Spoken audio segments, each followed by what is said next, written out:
தாய்மாமன் தங்க மோதிர திட்டம் வந்து ஜோய் அலுகாஸ்க்கு வந்து போயிருக்கு.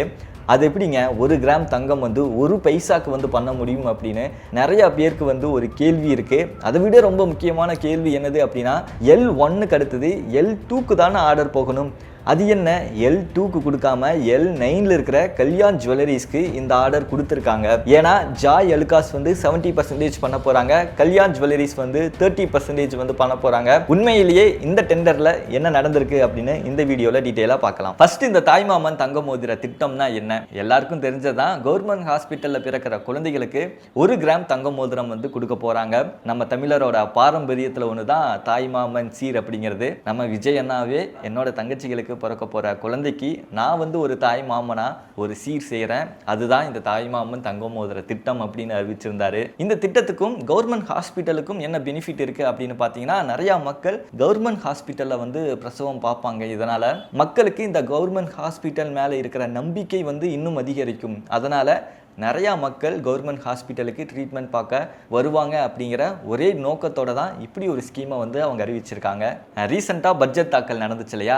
இந்த திட்டத்துக்கு எவ்வளோ பட்ஜெட் வந்து ஒதுக்கியிருக்காங்க அப்படின்னா 755.83 கோடி இந்த திட்டத்துக்கு நிதியாக ஒதுக்கியிருக்காங்க. ஒரு வருஷத்துக்கு 4,41,667 குழந்தைகளுக்கு 1 கிராம் தங்க மோதிரம் வந்து கொடுக்க போகிறாங்க. ஒரு மோதிரம் பார்த்தீங்கன்னா 22 கேரட் 916 ஹால்மார்க் தரத்தில் வந்து கொடுக்க போகிறதா ஆல்ரெடி பட்ஜெட்டில் வந்து அறிவிச்சிருந்தாங்க.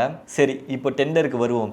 கவர்மெண்ட் வந்து ஒரு ஷாப்பை மட்டும் டைரெக்டாக செலக்ட் பண்ணி அவங்களுக்கு இந்த டெண்டரை கொடுக்காம ஓப்பன் டெண்டராக வந்து அறிவிச்சிடுறாங்க. யார் வேணாலும் வாங்க அப்படின்னு ஓப்பனாக அறிவிச்சிடுறாங்க. தமிழ்நாடு மருத்துவ பணி கழகம் மூலமாக 14th ஜூலை அன்னைக்கு நீங்கள் டெண்டருக்கு அப்ளை பண்ணலாம் அப்படின்னு ஒரு அறிவிப்பை வந்து அவங்க விட்டுருக்காங்க. சரி, கவர்மெண்ட் வந்து டெண்டர் விட்டாங்க அப்படின்னா நம்ம தமிழ்நாட்டில் ஏன் இந்தியாவில் இருக்கிற பெரிய பெரிய ஜுவல்லரிஸ் எல்லாம் வந்து இந்த டெண்டரை எப்படியாவது வாங்கியே ஆகணும் அப்படின்னு சொல்லி போட்டி போட்டுட்டு வந்து வருவாங்க. ஏன்னா இது வந்து கவர்மெண்ட் ப்ராஜெக்ட். இன்னொன்று இதில் பெரிய நம்பர்ஸ் இருக்குது. 4,41,600 கிட்ட இருக்கு அப்படின்னா அவ்வளோ பெரிய ஆஃபர் அப்படிங்கும்போது எந்த நகை கடைக்காரனாவது இதை விடுவானா? விட மாட்டாங்க இல்லையா? எப்படியாவது இந்த டெண்டரை பிடிச்சே ஆகணும் அப்படின்னு எல்லாரும் போட்டி போட்டுட்டு வந்து இதுக்கு அப்ளை பண்ணுறாங்க. கவர்மெண்ட் வந்து எப்படி இந்த டெண்டரை செலக்ட் பண்ணுவாங்க அப்படின்னா, நாங்கள் சொன்ன குவாலிட்டியில் சொன்ன தரத்தில் யார் ரொம்ப கம்மியான ப்ரைஸுக்கு பண்ணி தராங்களோ அவங்கள தானே கவர்மெண்ட் வந்து செலக்ட் பண்ணுவாங்க. அந்த டெண்டருக்கு அப்ளை பண்ணுறதுக்கு என்ன மாதிரி கண்டிஷன்ஸ் எல்லாம் வந்து அவங்க லிஸ்ட் அவுட் பண்ணியிருக்காங்க அப்படின்னா, 1 கிராம் கோல்டு கண்டிப்பாக இருக்கணும், 22 கேரட்டில் இருக்கணும், 916 ஹால்மார்க் கண்டிஷனில் வந்து இருக்கணும். கோல்டோட விலையை வந்து நம்ம நிர்ணயிக்க முடியாது. நாளுக்கு நாள் அந்த விலை அப்படிங்கிறது அதிகரிச்சுட்டே தான் வந்து போகும். அதனால் கோல்டோட விலையை விட்டுருங்க. திடீர்னு அது குறையும், திடீர்னு அது ஏறும். அதனால் அதோட எக்ஸாக்ட் நம்பர் வந்து நம்மளால் கணிக்கவே முடியாது. அதை ஒரு பக்கம் ஓரமாக வச்சுருங்க. வச்சுட்டு கோல்டு செய்கிறதுக்கான அந்த செய்கூலி சேதாரமெல்லாம் இருக்கும் இல்லையா? Making charge, wastage, insurance, transportation, பேக்கிங்க்கு ஒரு சார்ஜ் இருக்கும், BIS ஹால்மார்க் ரிலேட்டட் சார்ஜ்னு இருக்கும். அப்புறம் இன்னும் நிறையா கூடுதல் செலவுகள் எல்லாம் இருக்கும் இல்லையா? அதுக்கு மட்டும் எவ்வளோ செலவாகும் அப்படின்னு நீங்கள் டெண்டரில் சொல்லுங்கள். அதில் யார் வந்து ரொம்ப பெஸ்ட்டாக இருக்காங்களோ, ரொம்ப கம்மியான ப்ரைஸுக்கு வராங்களோ அவங்கள நாங்கள் சூஸ் பண்ணுறோம் அப்படின்னு ஒரு ஆஃபரை வந்து விட்டுறாங்க. இந்த டெண்டரை எப்படியாவது பிடிச்சே ஆகணும் அப்படின்னு போட்டி போட்டுட்டு 11 ஜுவல்லரி கம்பெனிஸ் வந்து அப்ளை பண்ணியிருக்காங்க. யார் அந்த 11 கம்பெனிஸ், அவங்க எவ்வளோ அமௌண்ட் வந்து கோட் பண்ணியிருக்காங்க அப்படின்னு ஒரு லிஸ்ட்டு வந்து இப்போ ரிலீஸ் ஆகிருக்கு. அந்த லிஸ்ட்டை வந்து நான் உங்களுக்கு இப்போ காட்டுறேன் பாருங்கள். இதில் வந்து 11 கம்பெனிஸ் வந்து அப்ளை பண்ணியிருக்காங்க. இந்த லிஸ்ட்டு வந்து எப்படி கொடுத்துருக்காங்க அப்படின்னா, யார் வந்து ஃபஸ்ட்டு கம்மியான ப்ரைஸில் கொடுத்துருக்காங்களோ அவங்கள L1னும், அடுத்தடுத்து ப்ரைஸ் கொடுத்துருப்பாங்க இல்லையா, அவங்க எல்லாரையுமே வந்து L2, L3, L4 அப்படின்னு சொல்லி அந்த வரிசையில் வந்து இப்போ கொடுத்துருக்காங்க. நம்ம அப்படியே லாஸ்ட்லேருந்து போவோம். L11 சரவணா ஸ்டோர்ஸ் வந்து எவ்வளோ அமௌண்ட் வந்து பிட் பண்ணியிருக்காங்க அப்படின்னா 15,356 ரூபா வந்து செலவாகும் அப்படின்னு அவங்க வந்து ஒரு கணக்கு வச்சுருக்காங்க. அடுத்ததாக ஜாவிரி அண்ட் கம்பெனி, அவங்க வந்து எவ்வளோ கொடுத்துருக்காங்க அப்படின்னா 1,325 ரூபா வந்து கொடுத்துருக்காங்க. ஆனால் எனக்கு புரியல, சரவணா ஸ்டோர்ஸ் எதுக்குடா 15,000 கொடுத்தான் அப்படின்னு சொல்லி. ஒருவேளை 1 கிராம் தங்கம் இருக்கு இல்லையா, அந்த கோல்டு காசும் சேர்ந்து இதில் ஆட் பண்ணி கொடுத்துட்டாங்களா இல்லையான்னு தெரியல. ஆனால் 15,000 ரூபா வந்து கொடுத்துருக்காங்க. கல்யாண் ஜுவல்லரிஸ் 978 ரூபா வந்து ஆகும் அப்படின்னு சொல்லியிருக்காங்க. ஸோ இதெல்லாம் வந்து என்னதுன்னா, 1 கிராம் தங்கம் வந்து மேக் பண்ணுறதுக்கு அந்த செய்கூலி சேதாரம்லாம் இருக்கும் இல்லையா, அதுக்கான செலவு வந்து இவ்வளோ ஆகும் அப்படின்னு சொல்லி தான் கல்யாண் ஜுவல்லரிஸ் வந்து 978, மோகன்லால் ஜுவல்லரிஸ் பிரைவேட் லிமிடெட் வந்து 977. மோகன்லால் ஜுவல்லரிக்கும் கல்யாண் ஜுவல்லரிஸ்க்கும் பார்த்தீங்கன்னா அப்படியே ₹1 தான் வந்து டிஃப்ரெண்ட்ல இருக்கு. கேடிஎம் ஜுவல்லரி 964 ரூபாய் வந்து செலவாகும்னு சொல்லியிருக்காங்க. எமரால் ஜுவல்லரி வந்து ₹947 செலவாகும்னு சொல்லியிருக்காங்க. மலபார் கோல்டன் டைமண்ட் லிமிடெட் வந்து ₹871, டைட்டன் கம்பெனி லிமிடெட் வந்து ₹832, விமுடி பங்காரு ஜுவல்லரிஸ் வந்து ₹822, GRT jewelleries India private limited வந்து ₹410, ஜாய் அலுகாஸ் இந்தியா லிமிடெட் வந்து ₹1 வந்து நாங்கள் பண்ணி தரோம் அப்படின்னு அவங்க இந்த டெண்டரில் வந்து போட்டிருக்காங்க. எப்படிங்க ₹1 எப்படி முடியும்? எல்லாருக்குமே ஷாக் இதை பார்த்துட்டு. எப்படி அவன் ₹1 வந்து பண்ணி தருவான் அப்படின்னு சொல்லிட்டு அவங்க வந்து அந்த செய்கூலி சேதாரத்துக்கு எந்த ஒரு ப்ராஃபிட்டுமே வைக்காம நாங்கள் பண்ணித்தரோம், அந்த செய்கூலி சேதாரத்துக்கு நாங்கள் 0 பட்ஜெட்டில் பண்ணித்தரோம் அப்படின்னு சொல்லாமல் சரி ₹1 சொல்லுவோம் அப்படின்னு ₹1 மட்டும் போட்டு டெண்டருக்கு வந்து அப்ளை பண்ணியிருக்காங்க கம்மியாக. ஸோ இதுதான் இருக்கிறதுலே ரொம்ப ரொம்ப கம்மி அப்படிங்கிறதுனால ஜாய் அலுகாஸ்க்கு வந்து அந்த டெண்டர் வந்து போயிடுச்சு. இதுதான் வந்து உண்மையாலேயே யாராலையுமே வந்து நம்ப முடியல. ஒரு மோதிரத்துக்கு அடிஷ்னல் சார்ஜஸ் எதுவுமே வைக்காமல் ₹1 மட்டும் அவங்க இப்படி கோட் பண்ண முடிஞ்சது அவங்களால. ஏன்னா கோல்டு ப்ரைஸ் அப்படிங்கிறது தனி. அன்னைக்கு எவ்வளோ மார்க்கெட்டில் என்ன ப்ரைஸ் இருக்கோ அந்த ப்ரைஸுக்கு தான் வந்து கோல்டு வாங்க போகிறாங்க. இந்த making charge, insurance, transport charge, packing charge அப்படின்னு சொல்லி இது எல்லாத்துக்குமே எப்படி ₹1 வந்து பண்ண முடியும் அப்படின்னு தான் இப்போ வரைக்குமே யாராலுமே அதை நம்பவே முடியல. ஏன் வந்து ஜாய் அலுகாஸ் இவ்வளோ குறைவாக வந்து கோட் பண்ணியிருக்காங்க?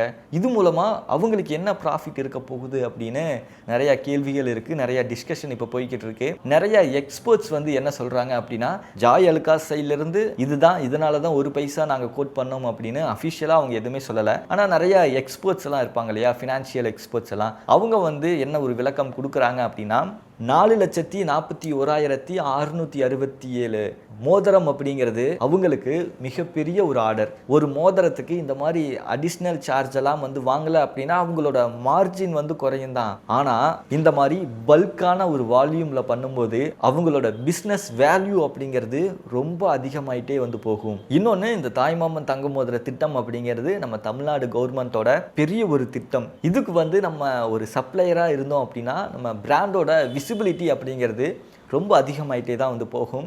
இன்னொன்று, இது மூலமாக ஃப்ரீ ப்ரொமோஷன் வந்து அவங்களுக்கு கிடைக்கும் அப்படின்னு எதிர்பார்க்கப்படுது. குழந்தைகளுக்கு வந்து அந்த தங்கம் மோதிரம் வந்து கொடுக்கும்போது அந்த பாக்ஸில் என்னதான் நம்ம தமிழ்நாடு அரசோட லோகோ இருந்தாலுமே பக்கத்தில் ஜாய் அலுகாஸோட லோகோவும் அவங்களோட பிராண்டோட பேரும் வந்து இருக்கும் இல்லையா, அதுவும் விஜய் அண்ணா ஃபோட்டோ பக்கத்தில் இவங்களோட ஜாய் அலுகாஸோட இந்த பிராண்ட் பேர் இருக்கும்போது அதை விட அவங்களுக்கு என்னங்க வேணும்? யூஸ்வலாகவே இந்த மாதிரி பெரிய பெரிய ஜுவல்லரிஸ் எல்லாருமே அட்வர்டைஸ்மெண்ட்க்கு கோடிக்கணக்கில் வந்து செலவு பண்ணுவாங்க. இந்த திட்டம் மூலமாக இவங்க பண்ணுறதுனால அட்வர்டைஸ்மெண்ட்டே இவங்களுக்கு தேவையில்லை. அந்த அட்வர்டைஸ்மெண்ட்டுக்கு ஆகிற கோடிக்கணக்கான காசும் வந்து ரொம்ப மிச்சமாகும் இல்லையா. அதுவும் யோசிச்சு பாருங்கள், தமிழ்நாடு கவர்மெண்ட் நம்ம விஜய் அண்ணா சிஎம்மாக இருக்காரு அப்படிங்கும்போது அதை விட பெரிய ப்ரொமோஷன் அந்த பிராண்டுக்கு என்னவா இருக்க போகுது. ஒரு எக்ஸாம்பிளுக்கு நான் சொல்கிறேன்.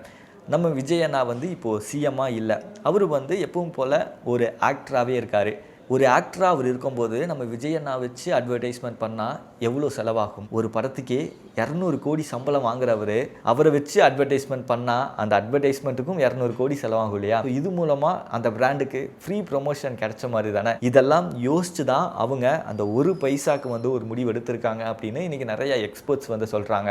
அடுத்தது எல்லாருக்கும் மிகப்பெரிய ஒரு டவுட், மிகப்பெரிய ஒரு கேள்வி இருக்கிறது.